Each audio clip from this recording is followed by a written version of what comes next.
So I guess to provide value to some of the listeners, you're one of the people that writes these kinds of scripts. What advice do you have, or what approach do you take to write these scripts that could be useful to listeners? Is there any tips that you've got? Well, there's lots of things that we've spoken about previously. I guess we've already spoken about the hook. That's so key at the start. We need it to be relatable, just like we were talking about in a lot of things relating to the previous episode. But you need it to be relatable to who you're trying to get in front of. For this, obviously, it's marketers, and that's why it's a marketing meeting setting. You need people to think, this is for me. So even elements like we had a title come up after the hook, a title on screen saying Creative Marketing Agency, the edgy one. So that's, if you're in marketing, there's literally the word marketing on the screen. If there's any doubt, then you're going, oh, this is a thing relevant to marketers. That's me. Yeah. This is a video made for me that I should watch. So that's really important early on in the video. Where do you, just a random question, but you're really good at coming up with these characters. Where do you get inspiration for these characters from when you're writing stuff? Like, and for our client campaigns, we've had a whole raft of interesting characters in client concepts. Where do you get the inspiration from? So a few places. One, we've mentioned this before to the anchors, not from ads.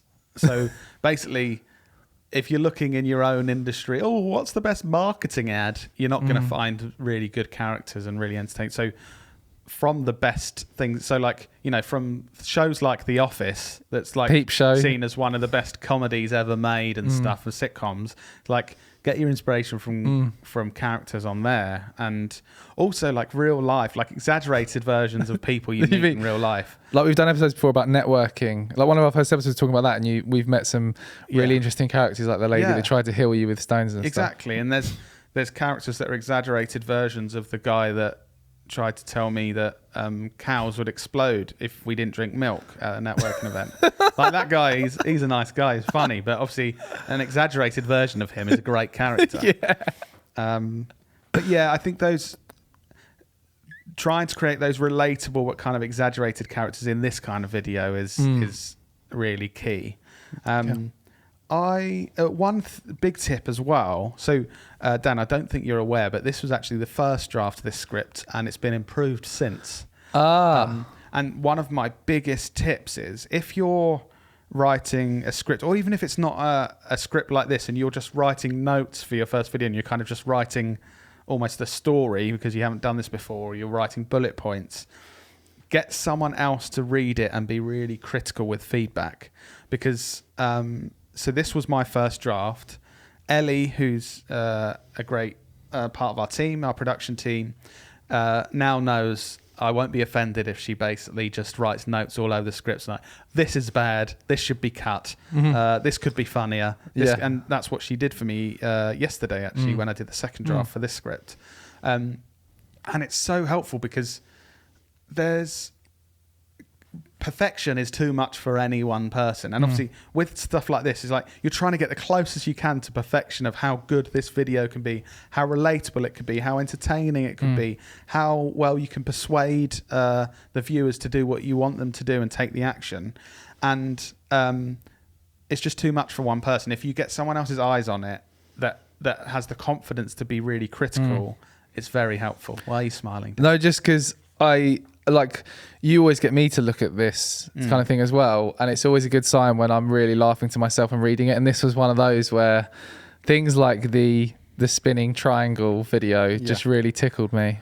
That's actually another point I was going to make. Oh, go on. A tip. So ridiculous. We usually, like scripts like this, obviously this is our working environment, we send it to each other for feedback and stuff. And you're the first person I got to read this, Dan, and I deliberately watched your reaction while you were reading it, because it's such a key. We always talk about triggering emotion in people, and that's what really helps in marketing, how you're going to get people to take actions and feel something. And with a lot of this, we're trying to trigger like joy, and we're trying to make people laugh and that kind of thing. When Dan was reading this, there was a few bits where he literally laughed out loud while he was reading it. And then I said, what were you laughing at there? Because it's kind of like, that's the first experience of, okay, one person's looking at the script and this part's already making them laugh out loud and triggering emotion. So obviously we need more bits like that. We need more of that.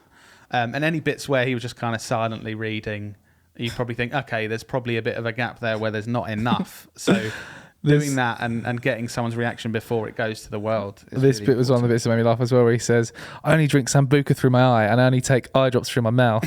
It's like, how'd you come up with these ridiculous shit? That is the benefit of having very strange thoughts. Is that it's so edgy. become useful when you're trying to write a script that's supposed to be funny.